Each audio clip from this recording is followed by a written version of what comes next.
गन्ने के कचरे से लेकर गाड़ियों के फ्यूल टैंक तक आखिर फैक्ट्रियों में एथेनॉल कैसे बनता है। आज के इस वीडियो में हम एथेनॉल प्रोडक्शन के सभी सीक्रेट्स को बहुत ही आसान भाषा में डिकोड करेंगे।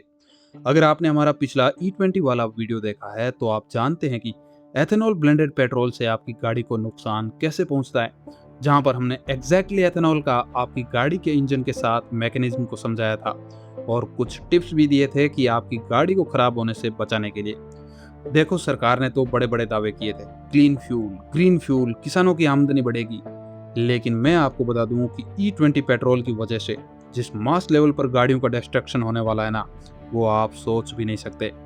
आज हम एक डॉक्यूमेंट्री की तरह जानेंगे कि बड़ी बड़ी फैक्ट्रियों में इंडस्ट्री लेवल पर एथेनॉल कैसे तैयार होता है। सेकंड, घर पर वैज्ञानिक तरीके से एथेनॉल तैयार करने का क्या प्रोसेस है। और थर्ड, क्यों घर पर डिस्टिलेशन करना खतरनाक और गैर कानूनी है। एथेनॉल, जिसे एथिल अल्कोहल भी कहते हैं, एक रंगहीन ज्वलनशील तरल पदार्थ है जिसका रासायनिक सूत्र C2H5OH है। यह हमारी गाड़ियों के पेट्रोल में 20% तक मिलाया जाता है और हाथ धोने के सैनिटाइजर में 70% इस्तेमाल होता है। इसके अलावा एथेनॉल दवाइयों में सॉल्वेंट के रूप में और पेय पदार्थों में भी इस्तेमाल होता है। भारत में ज़्यादातर एथेनॉल गन्ने के मोलासिस से बनाया जाता है और मोलासिस जो है वो शुगर मिल का बाय प्रोडक्ट है। अब देखते हैं फैक्ट्री में ये पूरी प्रक्रिया कैसे होती है। स्टेप 1, मोलासिस को तैयार करना। शुगर मिल से आने वाला मोलासिस बहुत ही गाढ़ा होता है। इसमें 40 से 50% तक शुगर होती है। इस मोलासिस को बड़े टैंकों में पानी के साथ घोला जाता है ताकि शुगर की मात्रा को 20 to 25% एडजस्ट की जाए और इसके पीएच को 4.5 से 5.0 के बीच मेंटेन किया जाता है। और यीस्ट के लिए न्यूट्रिएंट्स जैसे कि यूरिया और डीएपी मिलाए जाते हैं। अब बारी आती है स्टेप 2 की, जो इस प्रोसेस का सबसे इंपॉर्टेंट स्टेप होगा, फर्मेंटेशन। इस स्टेप में स्टेप 1 में तैयार घोल में एक यीस्ट मिलाया जाता है जिसका नाम आप स्क्रीन पर देख पा रहे हो और टेम्परेचर को 30 to 35 डिग्री सेल्सियस तक मेंटेन रखा जाता है। अब जो यीस्ट है वो बाकी बची हुई 20 से 25% शुगर को खाकर उसे एथेनॉल और कार्बन डाइऑक्साइड में बदल देता है। ये पूरी प्रक्रिया 40 से 72 घंटे तक चलती है। 72 घंटे के बाद में हमें 8 से 12% एथेनॉल वाला मिक्सचर मिलता है जिसे वॉश या फिर बियर कहते हैं।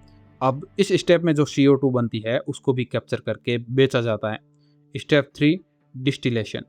अब जो हमें स्टेप 2 में 8 से 12% एथेनॉल वाला वॉश या फिर बियर मिला है उसको डिस्टिलेशन कॉलम में भेजा जाता है। इस डिस्टिलेशन कॉलम में मिश्रण को गर्म किया जाता है। तो एथेनॉल का क्वथनांक 78 डिग्री सेल्सियस है और पानी का क्वथनांक 100 डिग्री सेल्सियस। यानी कि एथेनॉल 78 डिग्री सेल्सियस पर भाप में बदलता है और पानी 100 डिग्री सेल्सियस पर। जब इस मिक्सचर को गर्म किया जाता है तो एथेनॉल पहले भाप बनकर ऊपर उठता है और उसे कंडेंस करके अलग कर लिया जाता है। इस मल्टी कॉलम सिस्टम से लगभग 95% तक शुद्ध एथेनॉल प्राप्त होता है। अब है स्टेप 4, डिहाइड्रेशन। क्योंकि E20 फ्यूल के लिए एथेनॉल 99.5% या फिर उससे ज़्यादा शुद्ध होना चाहिए, तो अब हमें जो स्टेप 3 में 95% तक शुद्ध एथेनॉल मिला है उसमें से बाकी बचा हुआ 5% पानी को भी डिहाइड्रेट करना पड़ेगा। इस डिहाइड्रेशन के लिए आधुनिक प्लांट्स में मोलिकुलर सीव या जियोलाइट बेड का इस्तेमाल होता है। ये पानी के अणुओं को सोख लेता है और बिल्कुल सूखा एनहाइड्रस एथेनॉल देता है। ये स्टेप बहुत ही महत्वपूर्ण है क्योंकि थोड़ा भी पानी होने पर E20 फ्यूल में प्रॉब्लम आ सकती है। भारत में आजकल मक्का, टूटे चावल और डैमेज्ड ग्रेन से भी एथेनॉल बन रहा है ताकि साल भर एथेनॉल का प्रोडक्शन हो सके। तो गाइज, ये था पूरा इंडस्ट्रियल प्रोसेस एथेनॉल के तैयार होने का। अब थोड़ा सा ये जान लेते हैं कि अगर घर पर एथेनॉल तैयार करना है तो कैसे कर सकते हैं। लेकिन दोस्तों, इससे पहले ये जान लेना बहुत ही जरूरी है कि भारत में बिना एक्साइज लाइसेंस के एथेनॉल या शराब का उत्पादन करना अवैध है। डिस्टिलेशन करना और भी खतरनाक है क्योंकि इससे आग लगने का खतरा, मेथेनॉल बनने का खतरा और विस्फोट होने तक का खतरा रहता है। तो ये वीडियो केवल एजुकेशनल पर्पज के लिए बनाया जा रहा है। कृपा करके घर पर ऐसा कोई काम नहीं करें। तो जो जरूरी सामग्री हैं उनकी बात कर लेते हैं। चीनी या गुड़, साफ पानी, बेकिंग यीस्ट और कांच की बोतल और उसके साथ में एयर लॉक। अब विधि की बात करें तो सबसे पहले 1 लीटर गुनगुने पानी में 200 से 250 ग्राम तक चीनी अच्छे से घोलें। ठंडा होने के बाद में इसमें 5 से 10 ग्राम यीस्ट मिलाएं और अच्छे से हिलाएं। थर्ड स्टेप में बोतल के ऊपर एयर लॉक लगा दें और उसे अंधेरी गर्म जगह जहाँ का टेम्परेचर 25 टू 30 डिग्री सेल्सियस हो वहाँ पर 7 से 10 दिन तक रखें। इससे क्या होगा, पहले 24 घंटे में बुलबुले उठने लगेंगे, तब ये समझ लेना कि इसमें से CO2 निकल रहा है। 7 से 10 दिन बाद आपको हल्की हल्की शराब जैसी गंध आने लग जाएगी।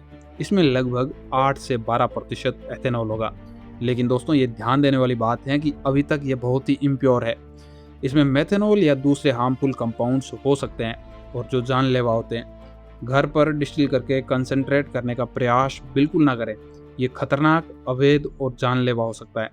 स्कूल या कॉलेज में टीचर की देखरेख में ही ऐसा एक्सपेरिमेंट करें। अगर आपको ये वीडियो पसंद आया तो इसे लाइक करें, शेयर करें और चैनल को सब्सक्राइब करना ना भूलें।